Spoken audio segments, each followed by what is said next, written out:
அனைவருக்கும் வணக்கம். எல்லாரும் எப்படி இருக்கீங்க? நல்லா இருக்கீங்களா?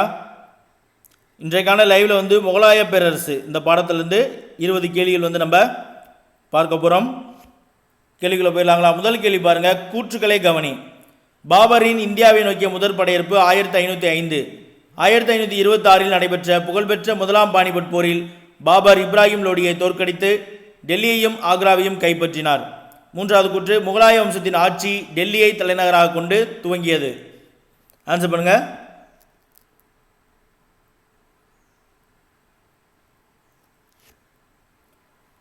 ஆன்சர் பார்த்துடலாங்களா? ஃபர்ஸ்ட் கொஸ்டினுக்கு ஆப்ஷன் ஏ 1, 2 சரி. மூன்றாவது கூற்று தவறு. பாபருடைய இந்தியா நோக்கிய முதற் படையெடுப்பு 1505 துவங்கிறோம். அதற்கப்புறம் தௌலத் கான் லோடி பாபரை இங்கே இருக்கிற இப்ராஹிம் லோடியை எதிர்த்து போரிட அழைப்பார். வர வழியிலே லாகூர் கிட்ட வரும் பொழுது தௌலத் கான் லோடிக்கும் பாபருக்குமே இடையில சண்டை வந்துடும். அதில் தௌலத் கான் லோடி தோற்கடிக்கப்பட்டுருவார்.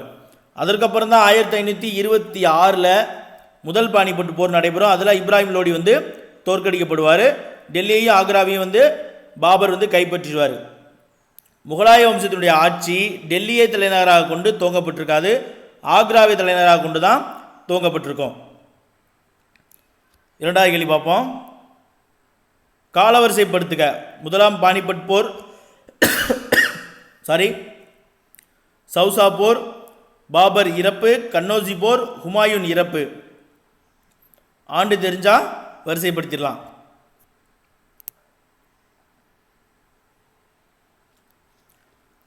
ஆன்சர் பார்த்துடலாங்களா? முதலாம் பானிபட் போர் நம்ம எல்லாரும் தெரியும் 1526. சௌசா போர் 1539 என்னது சௌசா போர். கன்னோசி போர் 1540. பாபர் எப்போ இறப்பார் அப்படின்னா 1530 பாபர் மரணம் அடைவார்.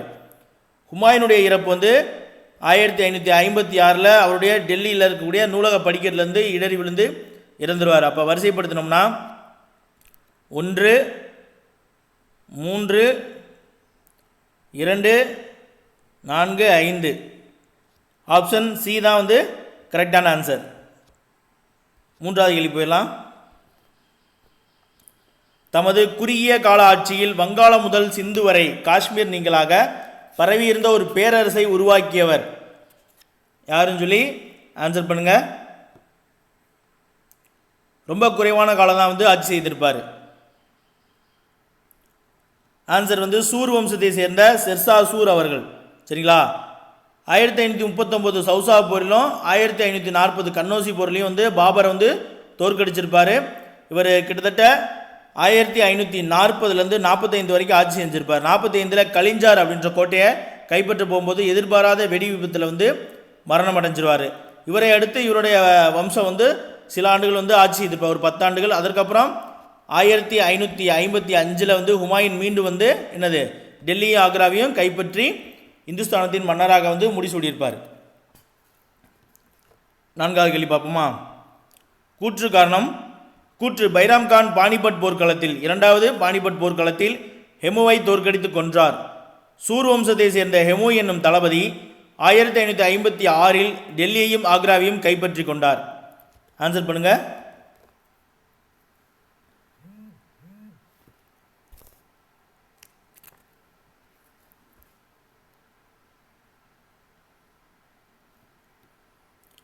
ஆன்சர் பார்த்துடலாங்களா? ஆப்ஷன் சி தான் கரெக்ட். அதாவது கூற்று காரணம் சரி, காரணம் கூற்றை சரியாக விளக்குகிறது. பைராம் கான் பானிபட் போர்க்களத்தில் ஹெமு தோற்கடிச்சிருப்பார். செகண்டு பானிபட் போர்க்களத்தில் ஹெமு அப்படிங்கிற தளபதியை பைராம் கான் தோற்கடிச்சிருப்பார். அந்த ஹெமு யார் அப்படின்னா சூர் வம்சத்தை சேர்ந்த ஒரு இந்து தளபதி தான் ஹெமு அவர்கள். ஐந்தாவது கேள்வி பார்ப்போம். வடக்கே காஷ்மீர், தெற்கே கோதாவரி, மேற்கே காண்டகார், கிழக்கே வங்காளம் ஆகியவற்றுக்கிடையே பறந்து விரிந்த முகலாய பேரரசை ஆட்சி செய்தவர் யாருன்னு சொல்லி ஆன்சர் பண்ணுங்க.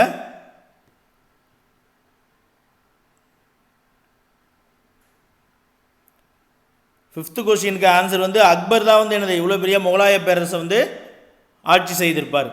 பைராம் கான் அக்பருடைய பாதுகாவலராக நியமிக்கப்பட்டிருப்பார். 14 வயதில் அக்பர் வந்து எனது மன்னராக முடிசூடப்பட்டிருப்பார். பின்னாடி வந்து பைராம் கான் வந்து ஹஜ் பயணம் போகும்பொழுது ஒரு ஆப்கானிய வீரனால் வந்து கொலை செய்யப்பட்டிருப்பார். ஜஹாங்கீர் வந்து அக்பருடைய மகன். அக்பர் மரணம் அடைந்த பிறகு 1605 வந்து அக்பர் வந்து இறந்துடுவார். அதுக்கப்புறம் ஜஹாங்கீர் தான் மன்னராக முடிசூடுவார். அவருடைய இயற்பெயர் வந்து சலீம்.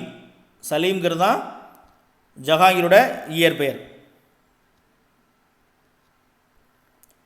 6வது கேள்வி, மன்னர்களுடைய பெயர் கொடுத்துருக்காங்க, அந்த பெயருக்கான பொருள் கொடுத்துருக்காங்க, பொறுத்துங்க.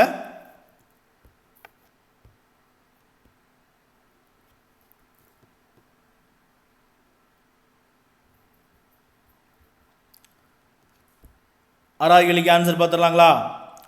ஜாகிருதீன் பாபர். பாபர் என்றால் புலி என்று பொருள். ஜாகிருதீன் அப்படின்னா நம்பிக்கையை காப்பவர் என்பது பொருள். அப்போ ஏ அண்ட் பி வராது. அடுத்து ஜஹாங்கீர். ஜஹாங்கீர் என்றால் என்ன பொருள் அப்படின்னு பார்த்தீங்கன்னா உலகத்தை கைப்பற்றியவர் என்று பொருள். ஜஹாங்கீர்னா உலகத்தை கைப்பற்றியவர் என்று பொருள். ஆப்ஷன் டியும் வராது.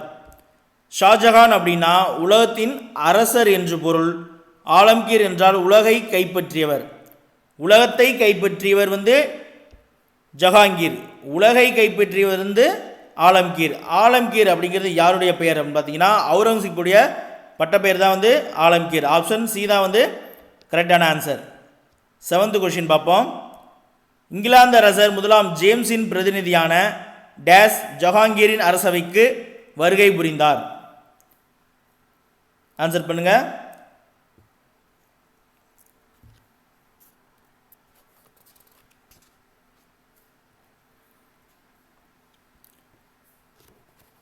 ஆன்சர் பார்த்துடலாங்களா? 7வது கேள்விக்கு வந்து இங்கிலாந்து அரசரான முதலாம் ஜேம்ஸினுடைய பிரதிநிதியாக ஜஹாங்கீரின் அரசவைக்கு 1614 வந்து வருகை தந்தவர் யார் அப்படின்னா தாமஸ் ரோ அவர்கள்.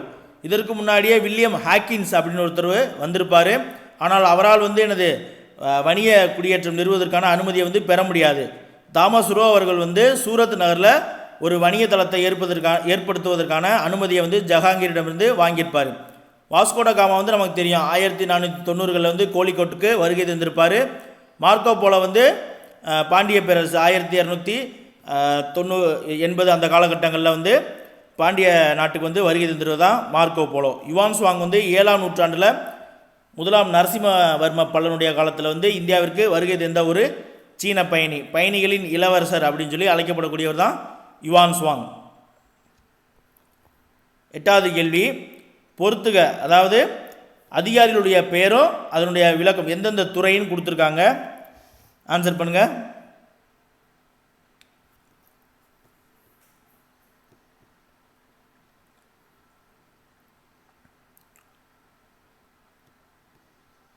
எட்டாவது கேள்விக்கு ஆன்சர் பார்த்துடலாங்களா? 8வது கேள்விக்கு ஆன்சர் வந்து ஆப்ஷன் பி வக்கீல். வக்கீல் அப்படின்னா பிரதம மந்திரி அப்படின்ற பொருள். பிரதம மந்திரியை வந்து வக்கீல் அப்படின்னு சொல்லி முகலாயர்கள் நிர்வாகத்தில் அழைத்தார்கள். அதே போல் வசீர் அல்லது திவான் அப்படின்னா வருவாய்த்துறை மற்றும் செலவுகள். திவான் அப்படின்னாலே இந்த பணம் சார்ந்த வருவாய்த்துறை.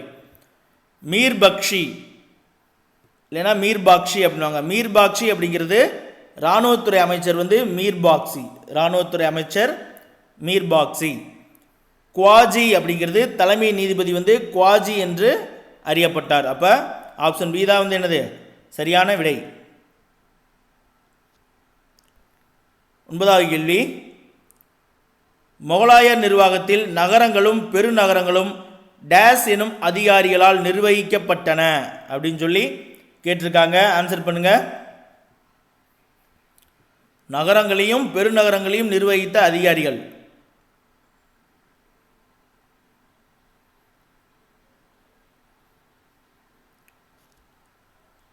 ஆன்சர் பார்த்துடலாங்களா? 9வது கேள்விக்கு வந்து கொத்வால். கொத்வால் அப்படிங்கிறது தான் நகரம் பெருநகரங்களை வந்து நிர்வாகம் செய்தவங்க. மன்சப்தாரி அப்படிங்கிறது என்னென்னா மன்சப்தார் முறை அப்படிங்கிறது அக்பரால் வந்து அறிமுகப்படுத்தப்பட்ட ஒரு முறை. சரிங்களா? குவாஜி வந்து நம்ம பார்த்துட்டோம், நீதிபதி. சுபேதார் அப்படிங்கிறது இராணுவத்தில் இருக்கக்கூடிய ஒரு பதவி தான் வந்து சுபேதார். 10வது கேள்வி, தீன் இலாஹி என்னும் ஒரே சமயத்தை உருவாக்க முயன்றவர் யாருன்னு சொல்லி ஆன்சர் பண்ணுங்க. தீன் இலாஹி எனும் ஒரே சமயத்தை உருவாக்க முயன்றவர்.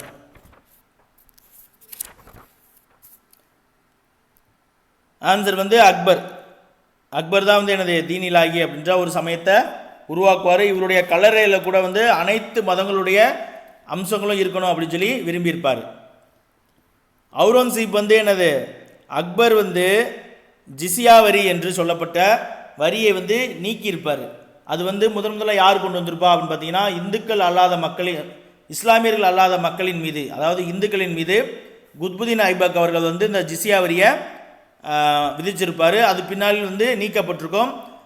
அந்த வரியை மீண்டும் வந்து பெரோஷா துக்ளக் என்று சொல்லப்படக்கூடிய டெல்லி சுல்தான் வந்து மீண்டும் கொண்டு வந்திருப்பார். அந்த வரியை வந்து அக்பர் வந்து நீக்குவார். அப்படி நீக்கி அந்த ஜிசியா வரியை அவுரங்கசீப் வந்து மீண்டும் வந்து கொண்டு வந்திருப்பார். அது மட்டும் இல்லாமல் இவர் வந்து அவுரங்கசீப் வந்து என்னது தீவிர வைதிக முஸ்லீமாக அறியப்பட்டவர். அது மட்டும் இல்லாமல் சுய ஒழுக்கம் கொண்டவர், ரொம்ப ஒழுக்கமானவர், எளிமையானவர், ரொம்ப அரச போகத்தை விரும்பாமல், இன்னும் சொல்லப்போனால் அவர் வந்து குரானை படி எடுத்து அதை விற்று அதில் வரக்கூடிய வருமானத்தில் தான் அவருடைய அன்றாட செலவுகளையே கவனிச்சுக்கிட்டாரு. அது மட்டும் இல்லாமல் அந்த தலைக்கு போகிறாங்கள குல்லா, அந்த குல்லாவை நெய்து விற்று அதில் வர வருமானத்தையும் அவருடைய அன்றாட செலவுக்கு பயன்படுத்திக்கிட்டார் அவுரங்கசீப். அதுபோல் மது, சூதாட்டம் இது போன்ற பழக்க வழக்கங்கள்லாம் எதுவுமே இல்லாதவர், ரொம்ப ஒழுக்கமான ஒரு மனிதர். அதே போல் இஸ்லாமியர்களுடைய அந்த ஓவியக்கலை அக்பருடைய அவுரங்கசீப் காலத்தில் அதெல்லாமே வந்து கைவிடப்பட்டுருச்சு. ஜஹாங்கீர் வந்து ஒரு சுகபோகவாசி. சரிங்களா? 11வது கேள்வி பார்ப்போம். தவறான இணையை காண்க. முதலாம் பானிபட் போர் பாபர் இப்ராஹிம் லோடி, கன்வா போர் பாபர் ராணா சங்கா, சந்தேரி போர் பாபர் சந்தேரி மேதினி ராய், காக்ரா போர் பாபர் மற்றும் ஹெமோ. எந்த இணை வந்து தவறு அப்படின்னு சொல்லி ஆன்சர் பண்ணுங்க.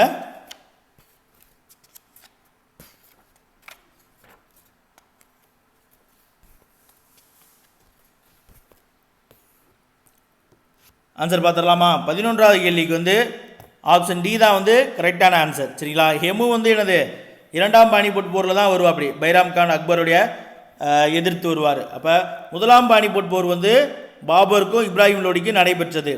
அதற்கடுத்து வந்து பாபர் வந்து தொடர்ச்சியாக போர்கள் வந்து ஈடுபடுவார். 1527 வந்து கன்வா போர். சரிங்களா? 1527 கன்வா போர். சந்தேரி போர் வந்து 1528 சந்தேரி போர். காக்ரா போர் வந்து 1529 காக்ரா போர். சந்தேரி போர் வந்து சந்தேனி மேதினி ராயை வந்து எதிர்த்து தோற்கடிப்பார். கன்வா போரில் வந்து ராணா சங்காவை தோற்கடிப்பார். காக்ரா போர் வந்து ஆப்கானியர்களுக்கு எதிரான பாபருடைய இறுதி போர் தான் வந்து என்னது காக்ரா போர். அடுத்து 1530 பாபர் மரணம் அடைஞ்சிருவார். 12வது கேள்வி. மிகவும் புகழப்படும் அக்பர், தோடர்மால் ஆகியோரின் நிதி நிர்வாக முறை பெருமளவில் யாருடைய நிதி நிர்வாக முறையினை அடித்தளமாக கொண்டதாகும்? ஆன்சர் பண்ணுங்க.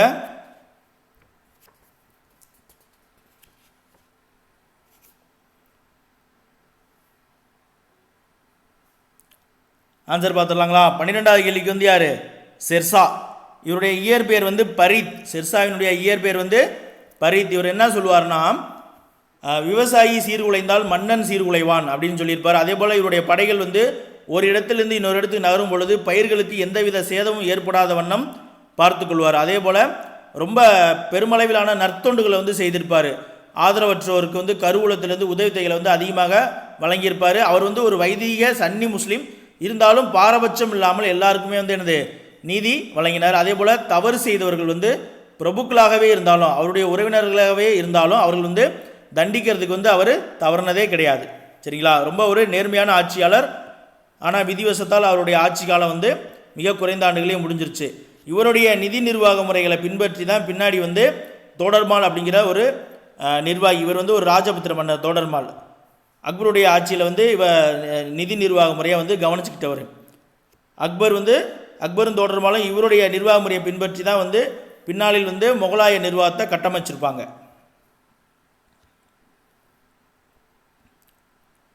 13வது கேள்வி. வாழ்க்கை முழுவதும் தவறி விழுந்த ஹுமாயூன் வாழ்க்கையை விட்டே தவறி விழுந்து இருந்தார் என கூறியவர் யார்? ஒரு வரலாற்று ஆசிரியர் தான் அவ்வாறு சொல்லியிருப்பார். அவர் யார் அப்படின்னு சொல்லி ஆன்சர் பண்ணுங்க.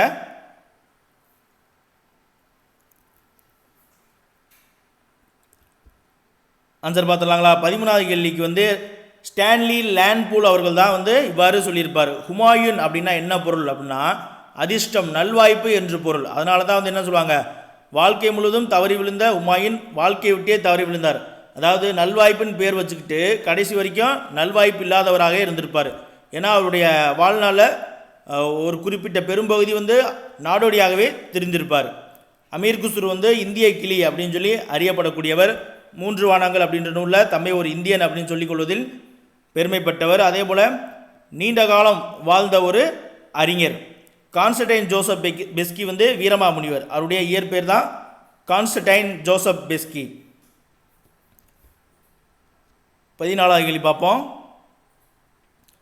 கீழ்காணும் யார் காட்டிய வலுவான எதிர்ப்பால் பெரிதும் வியந்து போன அக்பரின் படைகள் அவருக்கு சாதகமாக அமைதி உடன்படிக்கை செய்து கொண்டது? ஆன்சர் பண்ணுங்க.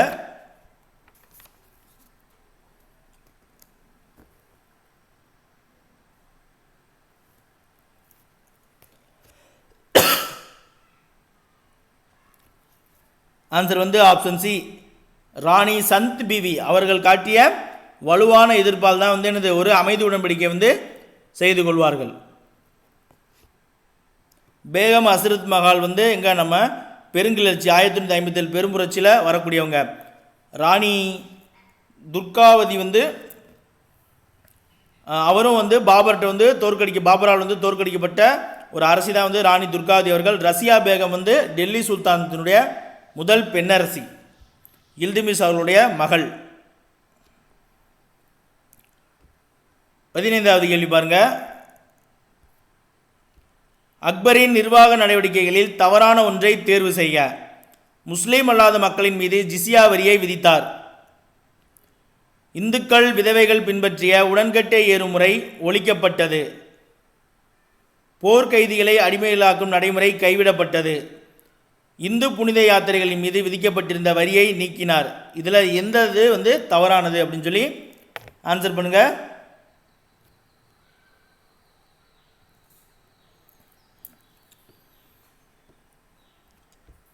ஆன்சர் பார்த்துடலாமா? 15க்கு வந்து இவர் வந்து ஜிசியா வரியை விதிக்கலை, ஜிசியா வரியை வந்து நீக்கினார். ஆப்ஷன் ஏ தான் வந்து கரெக்டான ஆன்சர். அதே போல் இந்து விதவைகள் பின்பற்றிய உடன்கட்டை ஏறும் முறையை வந்து ஒழித்திருப்பார். போர்க்கைதியில் அடிமைகளாக்கும் நடைமுறையை வந்து கைவிட்டிருப்பார். புனித யாத்திரைகள் மீது விதிக்கப்பட்ட வரி, அதாவது தீர்த்த யாத்திரை வரி அப்படின்வாங்க, அந்த வரியுமே வந்து எனது அக்பர் நீக்கம் பண்ணியிருப்பார். 16வது கேள்வி. அக்பரின் மதங்களில் உள்ள உண்மையை அறிந்து கொள்ள தொடர்பில் இருந்த கிறிஸ்தவ மதத்தைச் சேர்ந்த போர்ச்சுகீசியர் யார்?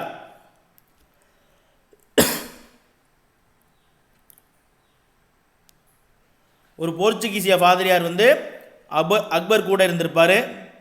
அவர் யார் அப்படின்னா மான்சர்ட். ஆப்ஷன் டி, மான்சர்ட் அப்படிங்கிற ஒரு போர்ச்சுகீசிய பாதிரியார் வந்து அக்பருடன் தொடர்பில் இருந்திருப்பார். சரிங்களா? 17வது கேள்வி. அக்பருடைய தத்துவத்தை விளக்குவதற்கு அக்பரும் பதானியும் பயன்படுத்திய சரியான சொல் எது? ஆன்சர் பண்ணுங்க. அக்பருடைய தத்துவம்.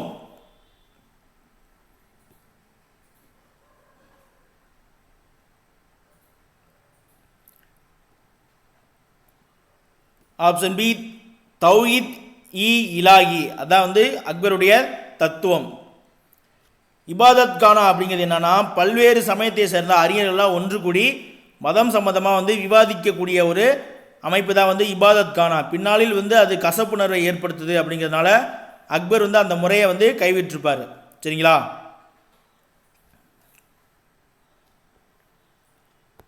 18வது கேள்வி பார்ப்போம். தாஜ்மஹாலின் தலைமை கட்டிடக்கலை நிபுணராக இருந்தவர் யார்? ஆன்சர் பண்ணுங்க.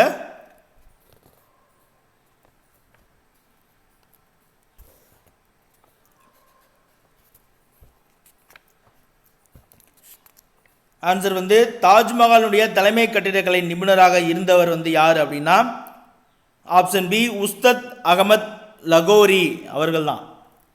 உஸ்தாத் அகமத் லகோரி இவர் தான் வந்து தாஜ்மஹாலுடைய தலைமை கட்டிடக்கலை நிபுணர். 19வது கேள்வி பார்ப்போம். முகலாயர் காலத்து ஐரோப்பிய குடியேற்றங்களை காலவரிசைப்படுத்துக. அதாவது யார் யார் எப்பப்போ வருகை தந்திருப்பாங்க அப்படின்னு சொல்லி காலவரிசைப்படுத்துங்க.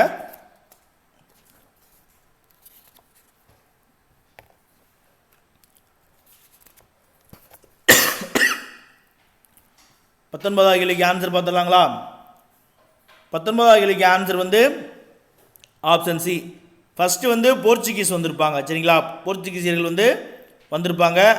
அதற்கப்புறம் டச்சுக்காரர்கள், அடுத்து வந்து டச்சுக்காரர்களை அடுத்து டேனியர்கள், நெதர்லாந்தை சேர்ந்த டேனியர்கள். டச்சுக்காரர்கள் வந்து டென்மார்க் நாட்டை சேர்ந்தவர்கள்.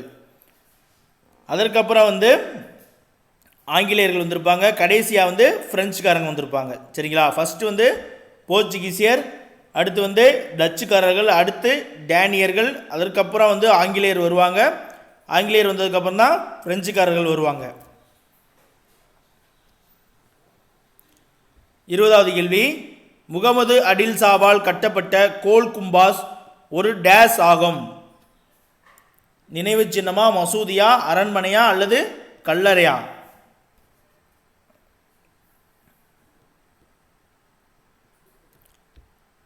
கோல் கும்பாஸ் அப்படிங்கிறது என்ன அப்படின்னா அது வந்து ஒரு கல்லறை. சரிங்களா, கோல் கும்பாஸ் வந்து ஒரு கல்லறை. அதே போல் முகலாயர் காலத்தில் வெண்பளிங்கு கற்களால் வந்து கட்டடங்கள் கட்டினாங்க. சிவப்பு கற்களால் வந்து கட்டடம் கட்டியிருப்பாங்க. அந்த டெல்லி செங்கோட்டை இருக்கு இல்லையா, லால் குயிலால், அதெல்லாமே முகலாயருடைய கட்டடக்கலைக்கு எடுத்துக்காட்டு தான். ஹுமாயூன் வந்து தீன்பானா அப்படின்ற ஒரு நகரத்தை வந்து நிர்மாணித்திருப்பார். பின்னாளில் வந்து ஷெர்ஷாசூர் வந்து அந்த தீன்பானாவை வந்து என்னது இடிச்சிட்டு புலந்தர்வாசா அப்படின்னு சொல்லி அதை கட்டியிருப்பார். அதே போல் அக்பர் வந்து பதேபூர் சிக்கிரியை வந்து நிர்மாணித்து அதை வந்து தலைநகராக மாற்றுவார். இன்றைக்கான லைவ் கிளாஸ் வந்து முடிஞ்சிருச்சு. மீண்டும் நாளைக்கான லைவ் கிளாஸில் பார்க்கலாம். தேங்க்யூ.